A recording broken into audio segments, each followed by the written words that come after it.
My sister crashed my new car, then smirked. Mom and Dad will make you forgive me.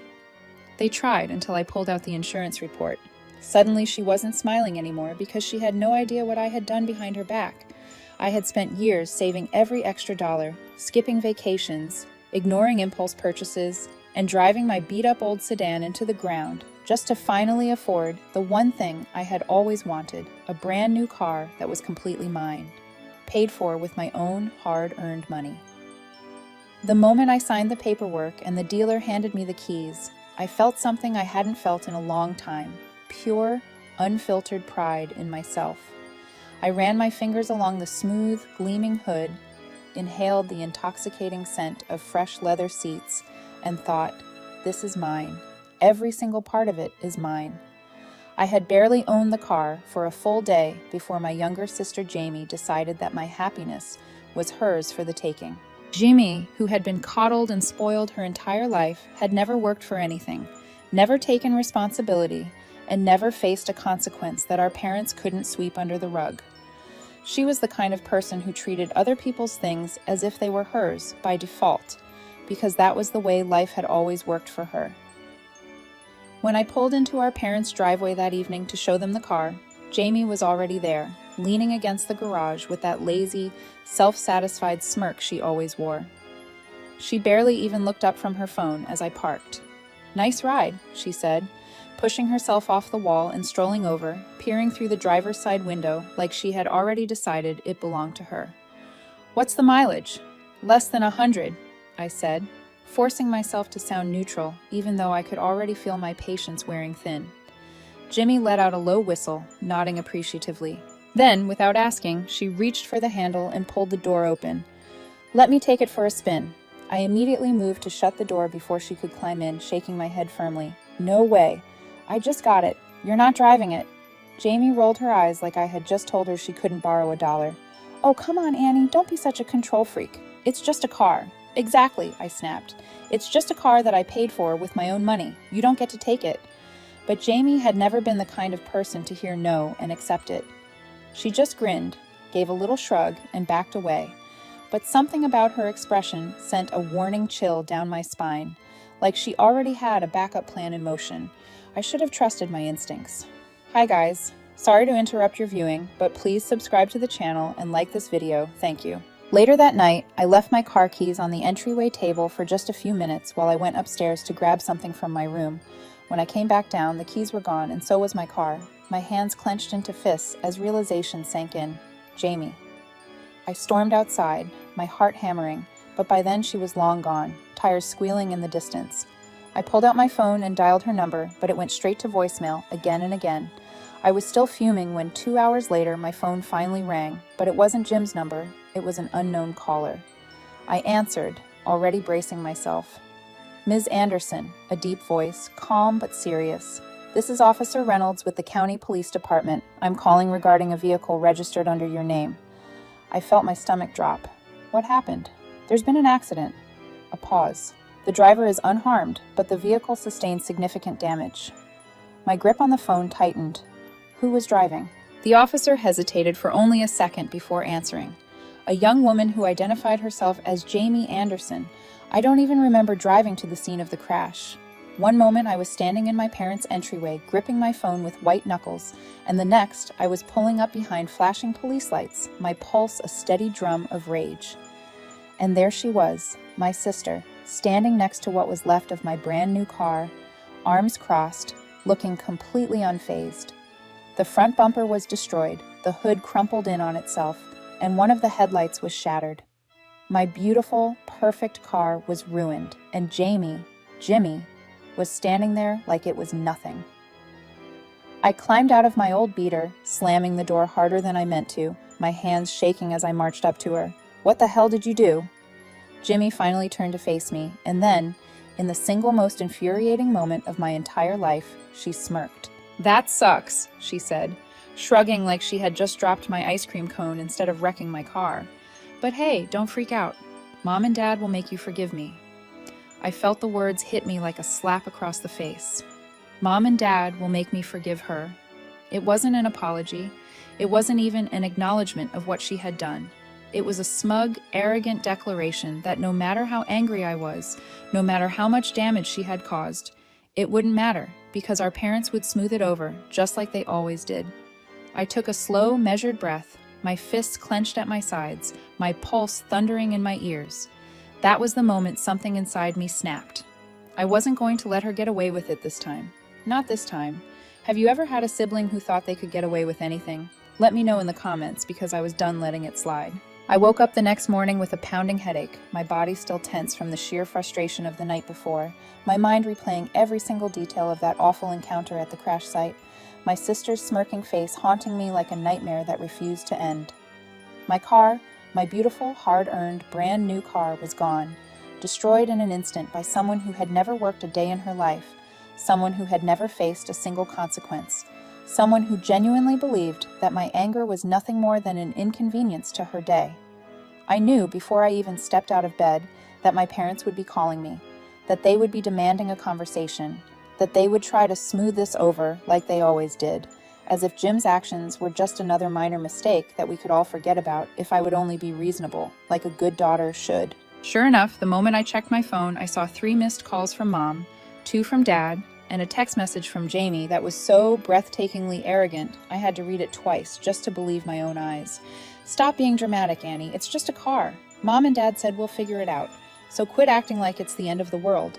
There was no apology, no remorse, not even the slightest acknowledgement that she had done something wrong, just pure entitlement dripping from every word, as if the real problem wasn't that she had stolen and crashed my property, but that I had dared to make a big deal out of it. I swallowed my rage, forcing myself to breathe slowly, reminding myself that getting worked up over a text message wouldn't help me now.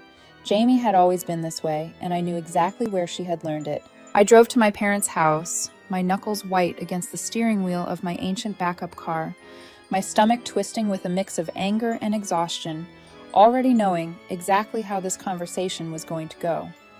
I walked in without knocking, not bothering with pleasantries, finding my parents sitting stiffly at the kitchen table, their expressions a perfect mixture of forced concern and thinly veiled exasperation, as if I were the problem here, as if my reaction was the thing that needed to be fixed.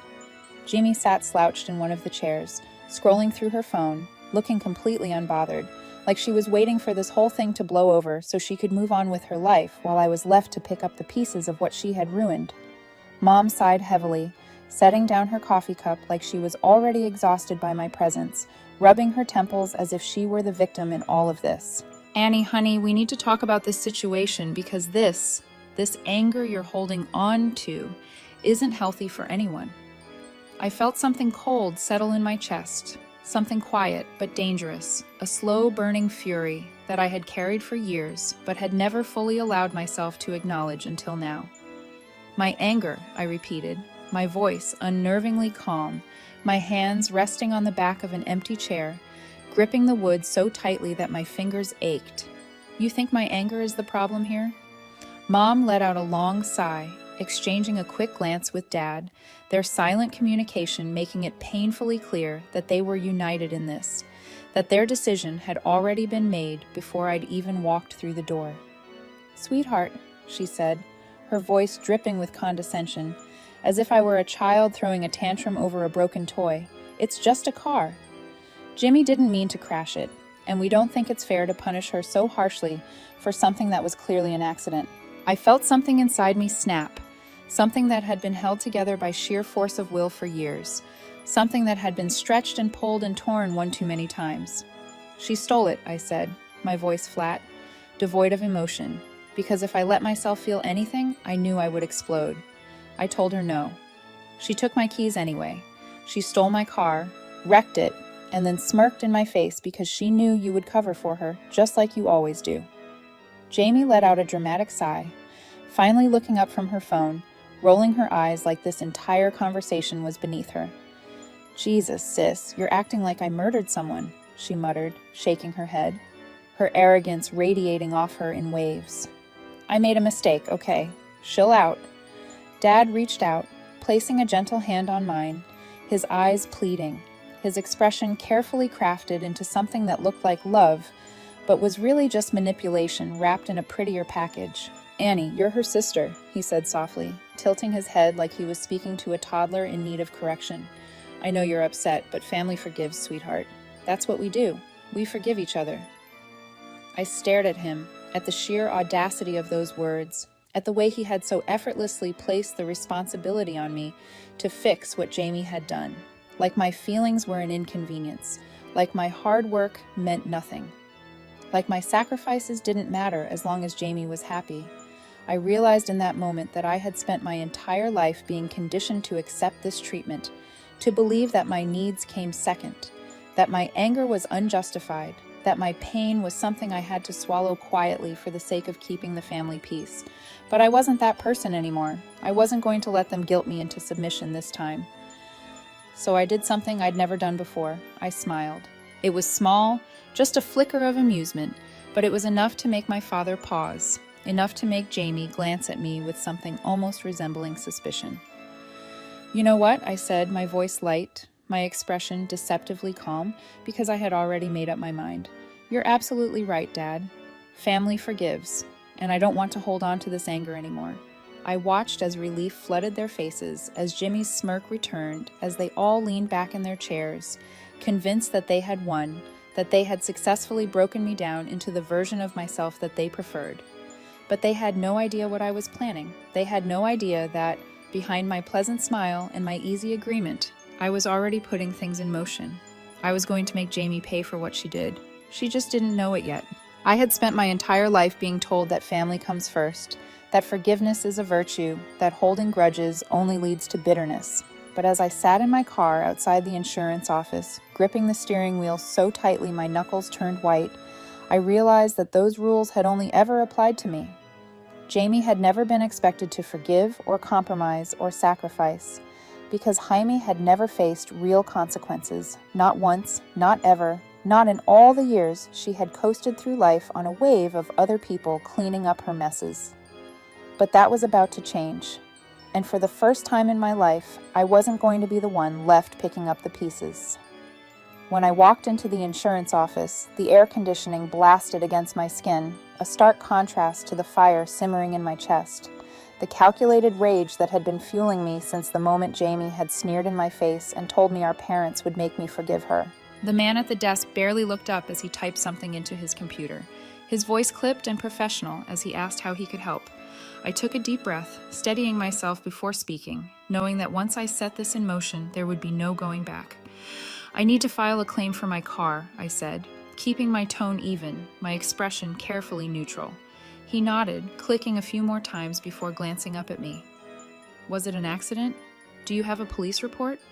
"Yes, there's a report," I said, my pulse steady, my decision unwavering, "and I need to report it as unauthorized use." That made him pause. He blinked once, tilting his head slightly as if trying to determine whether he had misheard me. "Unauthorized use," he repeated, his voice laced with a note of curiosity. "Are you saying your vehicle was sane?" I could have said yes, but I knew better than to lie outright, especially when the truth was just as damning. "I never gave permission for her to take it," I clarified, choosing my words carefully, making sure there was no room for misinterpretation. "I explicitly told her she couldn't drive my car, and she took it anyway. That's theft, isn't it?" The man hesitated for only a second before nodding slowly, typing something into his system, his gaze flicking toward the screen as he read through what I assumed were company policies on situations like this. "If you can provide proof that you denied her permission and she took the vehicle regardless, then yes, this qualifies as unauthorized use." I reached into my pocket, pulling out my phone, my fingers moving swiftly as I pulled up the text messages from Jamie. The ones where I had told her no, the ones where she had laughed it off like my words meant nothing. I turned the screen toward him, watching as he read over the messages, his eyebrows raising slightly before he nodded again. "This should be sufficient," he said, his voice now purely professional, his fingers moving over the keyboard with precision. "Since you're filing for unauthorized use, the liability will not fall on you. It will transfer to the driver. Jamie." The liability would transfer to Jamie. The reality of it sank in slowly, like warm honey drizzling over the cold steel of my fury, coating it in something rich and satisfying. Jamie, who had spent her entire life escaping responsibility, would finally have to answer for something. Jamie, who had laughed in my face and told me I would have to forgive her, was about to learn what it felt like when the world didn't bend to her will. "How much are we talking about?" I asked, keeping my voice steady, though inside my heart was thrumming with a strange, unfamiliar thrill. The man glanced at his screen, adjusting his glasses before answering. "Well, given the extent of the damage, the estimated total she'll be responsible for is somewhere between $30 and $40,000. $30 to $40,000, I exhaled slowly, absorbing the number, letting it roll over me like a wave of pure vindication. Jamie had never had to deal with anything more than a slap on the wrist, never had to truly face the weight of her actions. But now that weight was about to come crashing down on her, and I wasn't going to lift a single finger to stop it. By the time I walked out of the office, the sun was shining brighter, the air felt crisper, and for the first time since this nightmare began, I felt good, I felt powerful, I felt free. Later that night, I sat in my apartment, scrolling through social media, my eyes narrowing as I landed on Jamie's latest post, a picture of her and her friends at a bar, drinks in hand, her caption as arrogant as ever, "Tough day, but nothing a few drinks can't fix. Some people need to chill out and move on. Life's too short to stress about little things." Little things. That was what she called it. The sheer audacity of it sent a ripple of laughter through me, a sound so foreign that it startled me for a moment before I leaned back against the couch, shaking my head in amusement. Jamie thought she had won. She thought this was over. She thought our parents had bailed her out once again, that everything was going to go back to normal, that I had simply swallowed my anger and moved on like I always had before. But what Jimmy didn't know, what she wouldn't know until that insurance claim finished processing, was that this time I wasn't letting it go. This time, Jimmy was going to learn the hard way, and by the time she realized what I had done, it would already be too late. Sitting at the dinner table, I could already feel the weight of their expectations pressing down on me, thick and suffocating, as if they had collectively decided that tonight would be the night I finally fell back in line. My father had set the table like it was a holiday gathering, candles flickering in their holders, the smell of roasted chicken and buttery mashed potatoes filling the air, his way of making it clear that this was meant to be a family moment, a night of reconciliation, a scene carefully crafted to smooth over what they viewed as an unnecessary conflict. My mother sat at the head of the table, her usual presence commanding but relaxed, her expression giving nothing away, but I knew exactly why we were here, why this meal had been planned so soon after the accident, why Jimmy sat across from me with that insufferable smirk stretched across her face, her phone resting next to her plate as if she couldn't be bothered to pretend this mattered to her at all. I could feel it coming, the inevitable conversation they had all rehearsed in their heads, the carefully chosen words they would use to convince me that my anger was inconvenience rather than justified, that my reaction was exaggerated rather than appropriate, that Jamie deserved my forgiveness simply because she was family. But as I sat there, my hands resting in my lap, a thick envelope pressed between my fingers beneath the table, I felt nothing but an eerie sense of calm, because unlike them, I already knew how this dinner was going to end. Jamie was the first to speak, her voice dripping with the kind of arrogance that had been nurtured since childhood, her words laced with condescension, her smirk widening as she leaned back in her chair, arms crossed over her chest. "So, have you calmed down, or are you still planning to throw a tantrum over a stupid car?" The words barely registered, barely stirred anything inside me, because I had already expected them, already prepared for the way she would turn this into a joke, already knew that she would try to make me look like the unreasonable one in front of our parents. I simply tilted my head, offering her a small, unreadable smile, watching as her confidence grew in the face of what she assumed was submission, watching as my parents exchanged relieved glances, believing foolishly that they had won. My father let out a dramatic sigh, the kind that was meant to sound exasperated but gentle, as if he were taking on the exhausting role of mediator, as if he were the only one with the patience to deal with me. "Annie, sweetheart, I know this has been a stressful situation for you, but we really need to put this behind us as a family. Jimmy made a mistake, but you holding on to this anger isn't going to fix anything." My mother, ever the voice of reason, ever the woman who prided herself on being level-headed and pragmatic, nodded along as she cut into her chicken, speaking without even looking up from her plate. Life is too short to get caught up in things like this, Annie. At the end of the day, it's just a car. Things can be replaced. Family can't.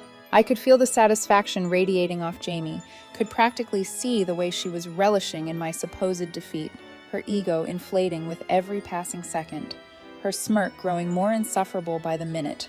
She picked up her fork, twirling it between her fingers, shaking her head with mock disappointment.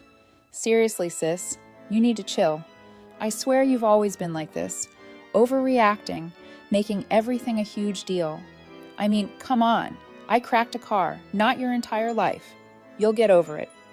It was in that moment, as she let out an amused chuckle, as my father reached across the table to place a reassuring hand over mine, as my mother gave a small nod of approval at Jim's words, that I finally moved.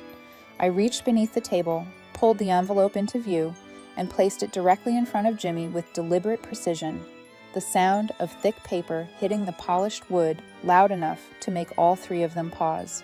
Jamie barely spared it a glance, her smirk still firmly in place as she shook her head, rolling her eyes like I was being dramatic, like whatever I was about to do couldn't possibly be worth her time. What's this? Some angry letter about how I hurt your feelings. Read it, I said simply, my voice even, my expression unreadable. Something in my tone must have caught her attention because for the first time that night her amusement wavered, her smirk faltering just slightly as she reached for the envelope, fingers hesitating for only a second before tearing it open. The moment she pulled out the papers, the moment her eyes scanned the words printed across the top, the color drained from her face so quickly that it was almost satisfying to watch, almost poetic in its irony. I watched in silence as her hands tightened around the pages, as her mouth opened and closed without sound, as her entire posture shifted from smug arrogance to quiet, dawning horror. My father frowned, glancing between us with confusion, his hand still resting near mine, his grip tightening slightly. Annie, what is this? Jim's voice was barely a whisper, her fingers gripping the document so tightly that the edges crumpled under the pressure. What did you do? I took a sip of my wine, letting the silence stretch just long enough to make them uncomfortable, just long enough for the weight of reality to settle onto Jim's shoulders before I finally spoke, my voice calm, measured, almost gentle. That, dear sister, is the finalized insurance report, the one that officially transfers full liability to you. The air shifted instantly, thick with tension, suffocating in its weight. The sudden realization hitting my parents like a slap across the face. My mother finally looked up from her plate, her fork frozen halfway to her mouth, her eyes sharp, calculating, trying to piece together what had just happened, trying to understand how Jimmy had gone from untouchable to responsible. My father pulled his hand away, flipping through the papers with growing panic, his breath hitching as he processed what this meant, as he read the numbers printed clearly in bold ink. Jimmy, for the first time in her life, looked afraid, and I had never felt more satisfied in my entire existence. Jim's chair scraped loudly against the floor as she pushed back from the table with enough force to rattle the silverware, her breath coming in sharp, uneven bursts, her face twisted in a mixture of disbelief and fury, her hands gripping the insurance papers so tightly that they crumpled under her fingers. She stood there for a moment, her chest rising and falling as she stared at me with something that looked almost like betrayal, as if I had somehow wronged her by refusing to roll over and accept what she had done, as if the real crime here was not her recklessness, not her entitlement, not her theft, but my audacity in making her face the consequences of her actions. Her voice was tight when she finally spoke, low and furious, shaking with barely contained rage. "This isn't funny, Annie. Tell me you're joking." I didn't respond immediately, letting the silence stretch between us, watching as panic flickered across her face, watching as she looked from me to our parents, like she was expecting them to step in and fix this before it spiraled out of control. My father's lips were slightly parted, his fingers clutching at the fabric of his shirt, his eyes darting across the papers in front of him as if searching for a loophole, a way out, some piece of information that would make this all go away. My mother, ever the composed one, took a deep breath and placed her hands flat against the table, her voice measured, calm, but laced with something dangerously close to frustration. "Annie," she said, her gaze sharp, heavy with expectation, the way it always was when she wanted me to fold. "This is going too far. You're punishing your sister in a way that isn't just cruel, it's vindictive." Jimmy let out a bitter laugh, the sound hollow, forced, her fingers running through her hair as she turned away from the table, pacing like a caged animal, shaking her head in disbelief. "This is insane. You're actually trying to ruin my life over a goddamn car." I leaned back in my chair, crossing my arms over my chest, my expression unreadable, my voice steady. "No, Jamie, I'm not ruining your life.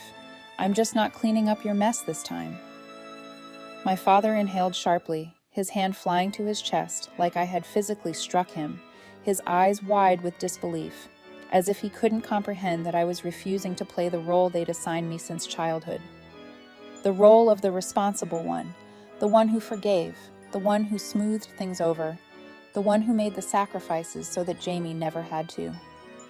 "Sweetheart, this is going to follow her for years," he whispered, his voice trembling, his fingers tightening around the papers, as if he could somehow will them out of existence. "Insurance claims like this, the financial burden, this isn't just some small punishment. This is going to ruin her credit, her future, her ability to—" "To do what, Dad?"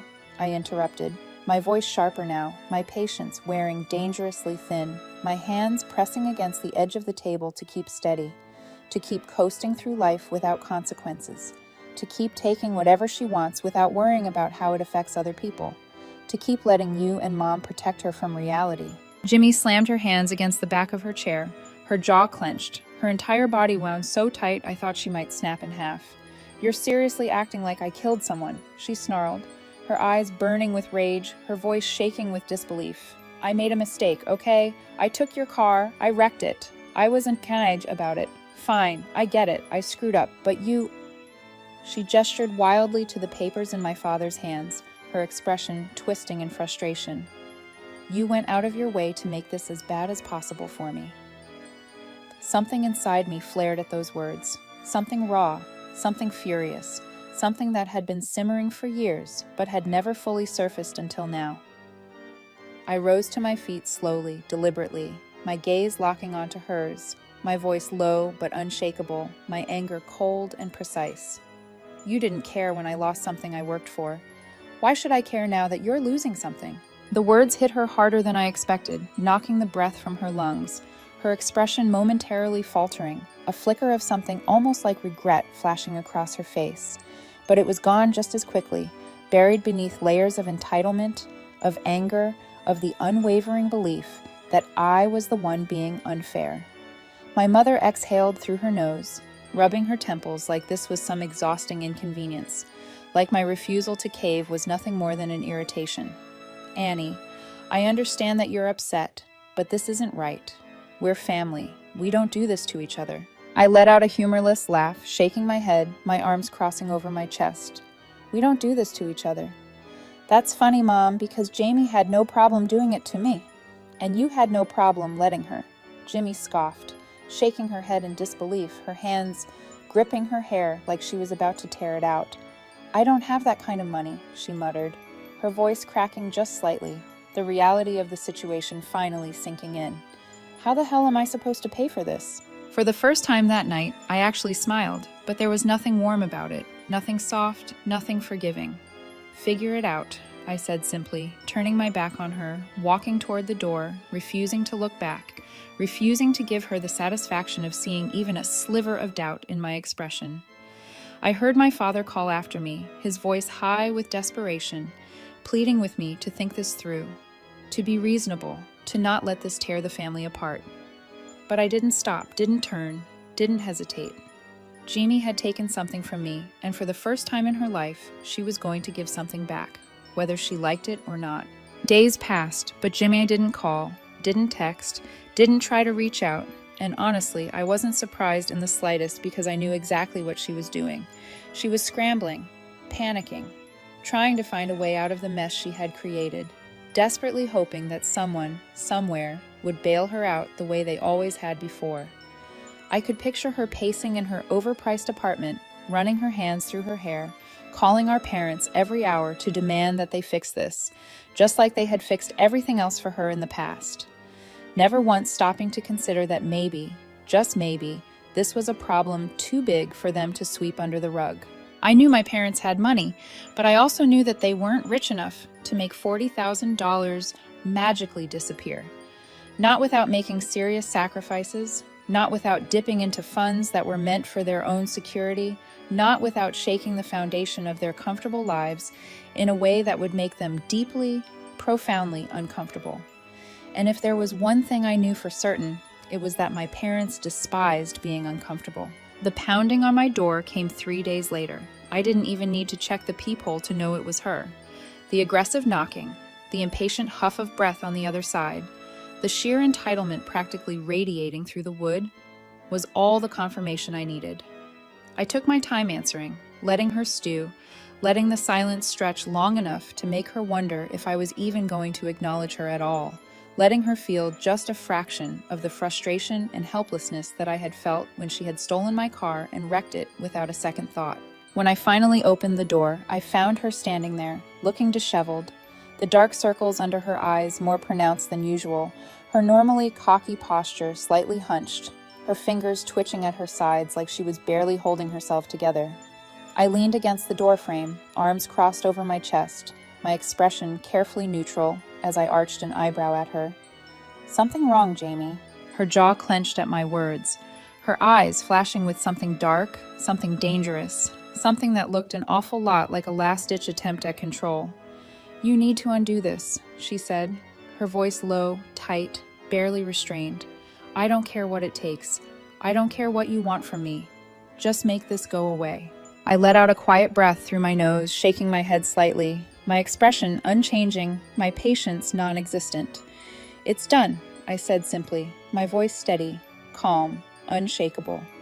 "You'd need a lawyer and about $30,000 to fight it, and we both know you don't have either of those things." For a split second, I saw something in her face crack, a tiny fracture in the carefully constructed mask of confidence she had worn for her entire life, a flicker of pure, unfiltered panic that she couldn't quite suppress. But just as quickly as it had appeared, it was gone, replaced by anger, by resentment, by the same defensive arrogance she always defaulted to when things didn't go her way. She let out a sharp, bitter laugh, running both hands through her hair before dropping them to her sides, her shoulders tensed, her breathing uneven. "You seriously hate me this much?" she demanded, her voice rising now, her composure slipping with every passing second. "You seriously think I deserve to have my entire life destroyed over a cowed car?" I tilted my head slightly, watching her with something close to amusement, something cold and detached and utterly devoid of sympathy. "You destroyed my car without a second thought, Jamie. Why should I care that I'm destroying your bank account?" Her hands curled into fists at her sides, her nostrils flaring, her entire body shaking with barely contained rage, her voice breaking under the weight of her own desperation. "This isn't fair, Annie. You're punishing me for something that was never meant to be this serious, something that wasn't supposed to ruin me. I made a mistake, okay? A stupid mistake. But what you're doing, it's cruel, it's calculated, it's insane." I felt my lips twitch, not quite a smile, not quite anything at all, just a small, satisfied acknowledgement of the irony of the moment, of the way Jamie was finally experiencing something she had never once considered before: accountability. "You'll figure it out," I said simply, shifting my weight onto one foot, my voice light, almost dismissive. "That's what you always do, right?" For the first time in her life, Jamie had nothing to say. I started to close the door, but before I could, her phone buzzed in her pocket, and I saw her face shift into something that almost resembled fear, her fingers fumbling to pull it out, her eyes scanning the screen with a mixture of confusion and dread. I leaned casually against the doorframe, watching as her expression darkened, her jaw tightening, her fingers gripping the phone so tightly that her knuckles turned white. "What's wrong, Jamie?" I asked, my voice dripping with false innocence, my eyes never leaving her face. Her mouth opened slightly like she wanted to say something, but no words came out, just a sharp, uneven breath, just the sound of her own world crumbling around her. And I knew in that exact moment that she had finally gotten the message I had been waiting for her to receive, the one from her employer, the one informing her that her reckless behavior had raised concerns, the one explaining that her recent promotion was now being reevaluated, the one making it clear that her Golden Girl immunity was officially over. For the first time in her life, Jamie was well and truly alone. I didn't wait for her to look up at me, didn't wait to see the full scope of her realization, didn't wait to hear whatever pathetic excuse or desperate plea was bound to spill from her lips. I simply smiled, a slow, knowing, satisfied smile, and gently shut the door in her face.